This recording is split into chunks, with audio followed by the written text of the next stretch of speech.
आणि काय भूताला काय नाव दिलं तुम्ही? चिमणी? आई किती गोड आहात हो तुम्ही. म्हणजे भूताला सुद्धा नाजूक नाव दिले, चिमणी वगैरे. आणि अभिजित सर काय आजींना चिमणी समजले आणि घाबरले? अगं खरंच ऐकतच नव्हते, हट्ट करून बसले होते बाहेर झोपायचं म्हणून. तुला माहितीये ना बाहेर किती थंडी पडली होती ग. मग काय करणार, सांगून टाकली त्यांना अशीच एक गोष्ट. वा, म्हणजे तुम्ही त्यांना एक भलतीच गोष्ट सांगितली ताई. मला माहित नव्हता तुम्ही पण मस्करी वगैरे करता. काय सांगू तुला शुभ्रा, किती वर्षांनी मला असा खटाळपणा सुचला असेल. मी ना पूर्वी खूप शुभ्रा, ते म्हणतात ना जुने दिवस एक ते चक्र पूर्ण करून पुन्हा येतात ना, ते खरं असेल ना शुभ्रा? हो आई, एकदम खरंय. असाच खटाळपणा करत राहा. आणि आता सरांचा फोन आला ना की मी विचारणार आहे त्यांना चिमणी कशी आहे. ए हो, विचारा त्यांना. काल ना माझं हसूच थांबत नव्हतं. शुभ्रा इकडे काय पाल आहे बघ. आई आई आई एक मिनिट, काय काय झालंय? अगं पाल आली आतमध्ये. हो आई, एक मिनिट. इथे कोण आहे जवळपास? मदन काका आहेत ना? तुम्ही बोलवता का कोणाला तरी? मदन भाऊजी, अहो मदन भाऊजी. काय झालं? काय झालं? बघा ना, पाल आहे, मला खूप भीती कुठे? वाटते. हे बघा. अरे बापरे, घालवा ना पाल आहे ती. प्लीज प्लीज, घालवा ना.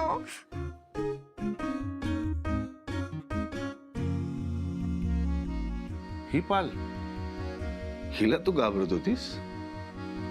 जसं मी चिमणीला घाबरत होतो तसं. शुभ्रा, मी नंतर बोलते हा तुझ्याशी.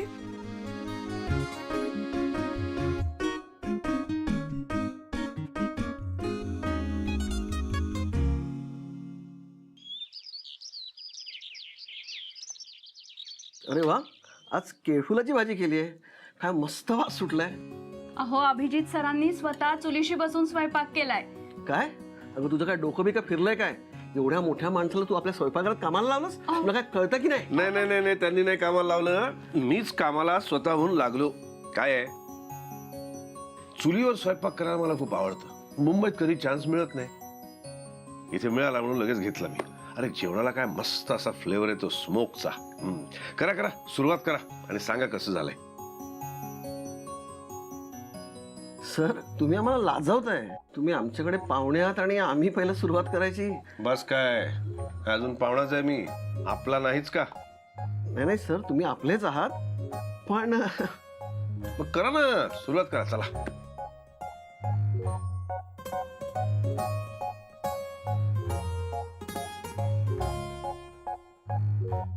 कसं झालंय? काय मस्त झाली हो भाजी. हो, आणि भाकरी पण किती छान पातळ. वा. वहिनी, तुम्ही आतापर्यंत त्यांचं जे कौतुक करत आलात ना, ते फारच कमी वाटतंय मला. यांच्या हातची चव बघून भले भले असतील. अच्छा, म्हणजे माझ्या मागे माझं कौतुक चालू असतं तर मग समोर राग कशाला? कौतुकाच्या वेळी कौतुकच करायचं असतं, पण राग करण्यासारखं काय केलं तर रागच करायचा असतो. बापरे. आणि तुम्ही मला म्हणता वहिनींकडून स्वयंपाक शिकून घे. आता तुम्हीच शिकून घ्या अभिजित राजेंकडून. शिकवाल ना तुम्ही? हो, आनंदाने. अरे बापरे, आता झाली का पंचायत?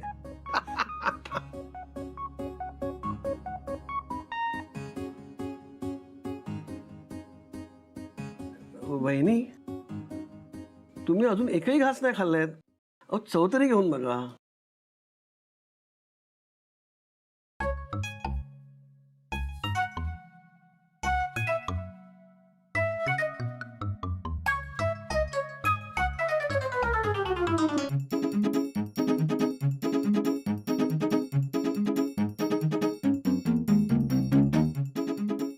किती तो राग, तो घालवायला आता स्पेशल काहीतरी करावं लागणार.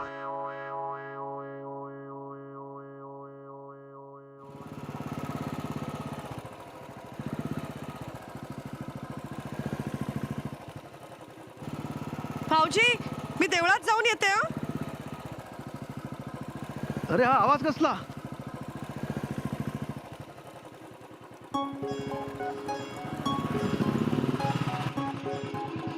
अरे राजेश सर, फटफटी कुठून आणली?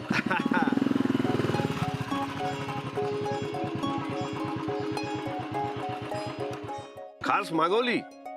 अरे तुमच्या कोकणची हवा इतकी मस्त आहे ना की म्हटलं हवी तेवढी मनात भरून घेऊया. आणि ताडामाडाच्या सावलीत लाल मातीच्या रस्त्यांवरून जायचं तर फटफटी हवीच नाही का? खरंय तुमचं. आता फिरून घ्या आमच्या कोकणात. अशी स्वच्छ हवा तुम्हाला मुंबईला कुठे मिळणार? आणि इथे बघायला बरंच काही आहे. वहिनी तुम्हाला फिरवतील ना आमचं गाव. अरे वा, हरकत नाही. मग आसावरीच्या आवडत्या ठिकाणापासून सुरुवात करतो. देवळापासून. चल मला आधी देऊळ दाखव, मग बाकीची ठिकाणं. अरे वा सर, आमचं देऊळ अतिशय छान आहे. आणि देवाकडे जे मनापासून मागाल ना ते तो देतो अशी त्याची ख्याती आहे. अरे वा, मग तर जायलाच हवं. चल. वहिनी निघा तुम्ही. खरं तर देऊळ ना अगदी वाटेवरच आहे, चालत जाण्याच्या अंतरावरती. आणि तुम्हाला माहिती आहे ना भाऊजी, मला गावात चालत फिरत जायला किती मजा वाटते ते. येते हा मी. अरे पण ऐ, थांब जरा. येतो.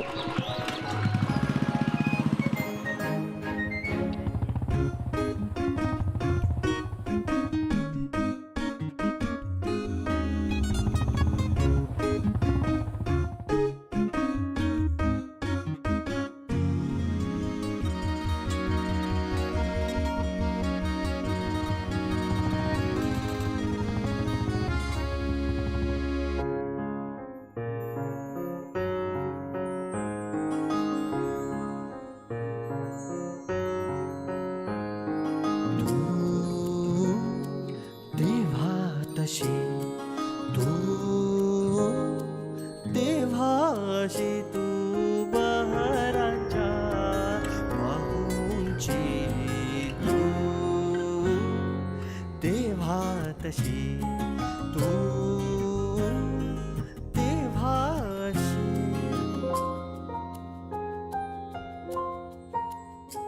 तू वैल राधा संध्या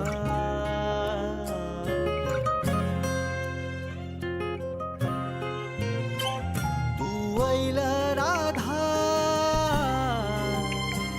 तू पैल संध्या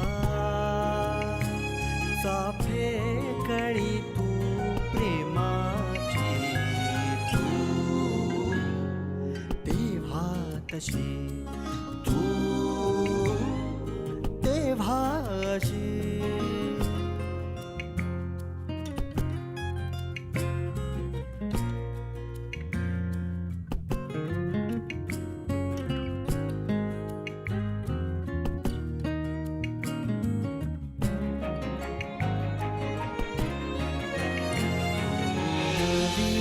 जुनी तू कधी कोणी नवी जुनी तू कधी कोणी खारीच्या गे डोळ्यांची देवातशी तू देवाशी तू बहरांच्या वाहूंची तू देवातशी तू देवाशी.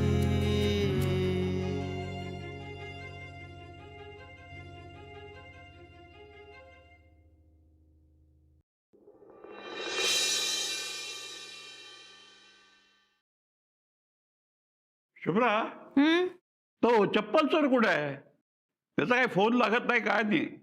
तुला आला होता का फोन? नाही. नाही म्हणजे गेला कुठे? आसावरी नाही तर तो पण गायबच.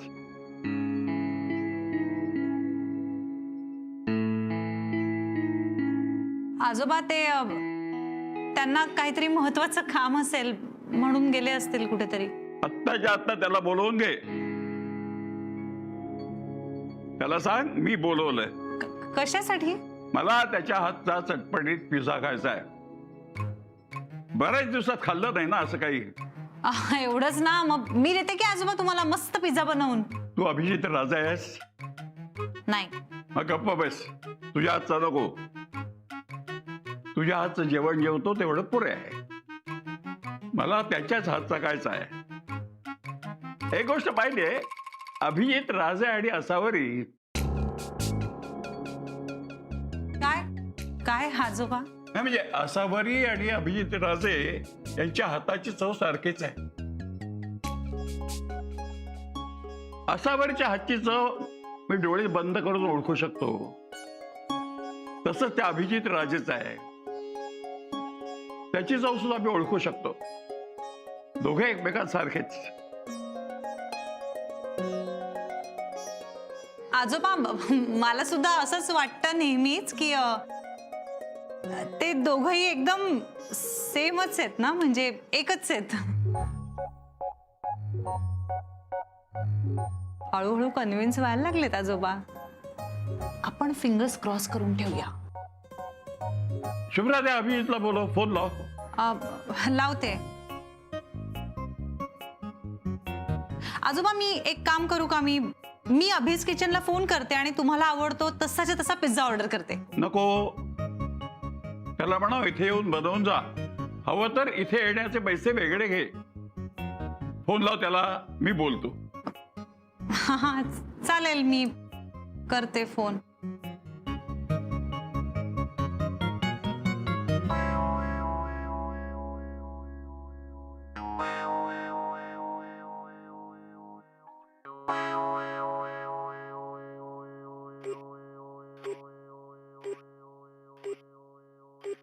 The number you are trying to call is currently not reachable. संपर्क क्षेत्राच्या बाहेर आहेत ते. या अभिजितला आत्ताच संपर्क क्षेत्राच्या बाहेर जायचं होतं. आजोबा मी काय म्हणते, मी करून देऊ का तुम्हाला पिझ्झा? म्हणजे मी खरंच खूप चांगला करते पिझ्झा. आता अभिजित राजेने एवढा छान नाही करता येणार, पण प्रयत्न करू दे की. बर कर, जरा चटपटीत कर आणि जरासा तिखट आणि व्यवस्थित टॉपिक्स घाल. बर घालते.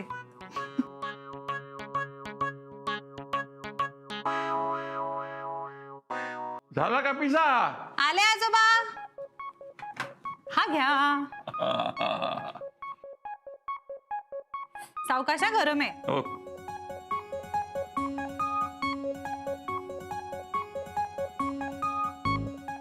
कसं आहे आजोबा? बरं आहे, पण चप्पल चोराचा जरा जास्त चांगला असतो.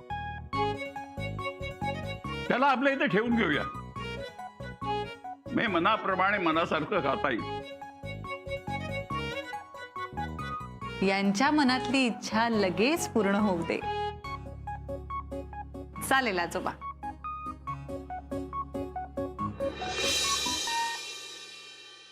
अरे यार, इथे एक गोष्ट जागेवर नसते. कधी कधी मला वाटतं आई मुद्दामून करते, ती नसली की माझी पंचायत व्हावी म्हणून. शुभ्रा ऐक ना यार. काय होतंय सोहम? का करतोयस असं? माझं नया शर्ट नाही सापडत आहे. अरे मग दुसरा एखादा घाल की. नाही, मला तोच हवाय. तो घातला ना की चांगलं इम्प्रेशन पडतं. हे बाकी सगळे फालतू आहेत ग. आता कोणावर इम्प्रेशन पाडायला जायचंय रे तुला? असं कुठलं काम करायचंय तुला? हे बघ, काम महत्वाचं नाहीये, इम्प्रेशन पाडणं महत्वाचं असतं. म्हणजे आपण काय कपडे घालतो, काय शूज घालतो ना, याने आपलं इम्प्रेशन ठरतं. अरे देवा, मला वाटायचं बुद्धिमत्तेवर ठरतं. सोहम, हे ना असे दिखाव्याचे 4 दिवस असतात रे. खरं इम्प्रेशन हे तुमच्या टॅलेंटवर आणि तुम्ही काय एफर्ट्स घेता ह्याच्यावरच ठरतं. तुला काय म्हणायचंय? मी एफर्ट्स घेत नाही. नाही रे बाबा, तू खूप एफर्ट्स घेतो, तसं काही म्हणायचं नाहीये मला. बरं मला सांग, तुला तो शर्ट घालायचा आहे का? हो ना. मग एक काम कर, आईना फोन कर आणि त्यांना विचार. सिंपल, त्या लगेच सांगतील. आणि तसंही तू फोन करच, त्या खूप आठवण काढतात रे तुझी. त्यांचा फोन येतो तेव्हा सतत तुझं नाव घेत असतात. तुझा आवाज ऐकला ना की बरं वाटेल त्यांना. कर कर फोन कर. आणि हे फोन कर आईना.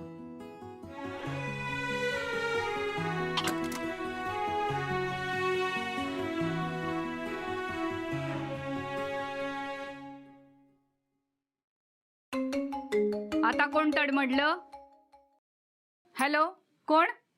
हा, मी सोहम बोलतोय. हा सोहम, अरे मी तुझी नवीन काकू बोलतीये. तुझे काका ना बाहेर गेलेत फोन विसरून. नाही मला काकांशी नव्हतं बोलायचं. जरा आईला फोन देता का? मला आईशी बोलायचं.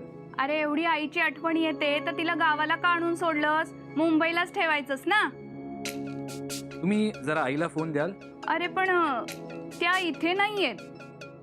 नाहीये म्हणजे कुठे गेली? अरे ते अभिजित राजे आलेत ना, त्यांच्या बरोबर देवळात गेलीये मस्त फटफटीवर बसून.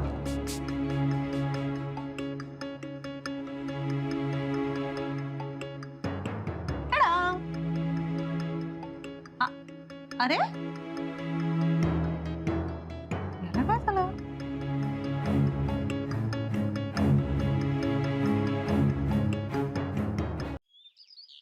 अहो पण हे इथे कुठे आलोय आपण? देवळात जायचंय ना, उशीर होईल. माहितीये मला, पण तू मगाशी माझ्यावर रागावली होतीस ना, तो राग गेलाय का?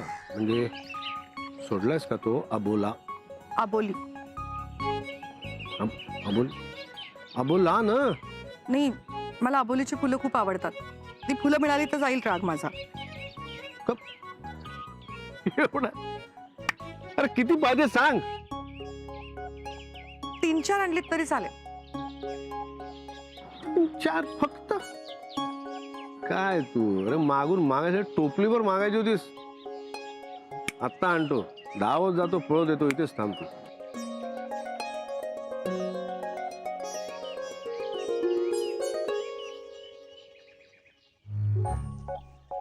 अरे वा. दादा बोला. आबोलीची फुलं आहेत का? आता कुठे तुम्हाला आबोलीची फुलं मिळणार? का? त्यासाठी तुम्हाला 3 महिने वाट पाहावी लागेल. म्हणजे हिवाळा सरायला लागला की मिळेल तुम्हाला आबोली. अच्छा, म्हणजे आता आबोलीचा सीझन नसतो तर. म्हणून आसावरीने मला आबोलीची फुलं आणायला सांगितली काय? बरं ही तर फुलं द्या. हे घ्या.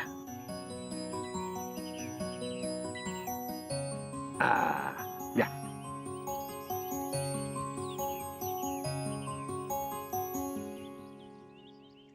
मिळाली आबोलीची फुलं? चिटिंग आहे यार हे. तुम्हाला माहित नव्हतं का? आबोलीची फुलं अशी कधी नाही फुलत. कोण म्हणतं? आता आरशात बघितलंस ना तर दिसेल तुला.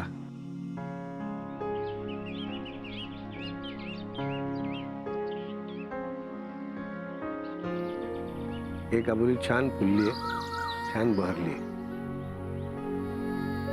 आबोला सोडायला आबोली नाही, पण ही फुलं चालतील.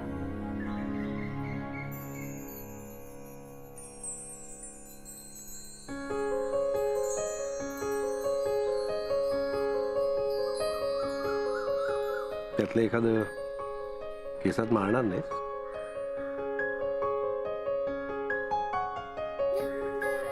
का?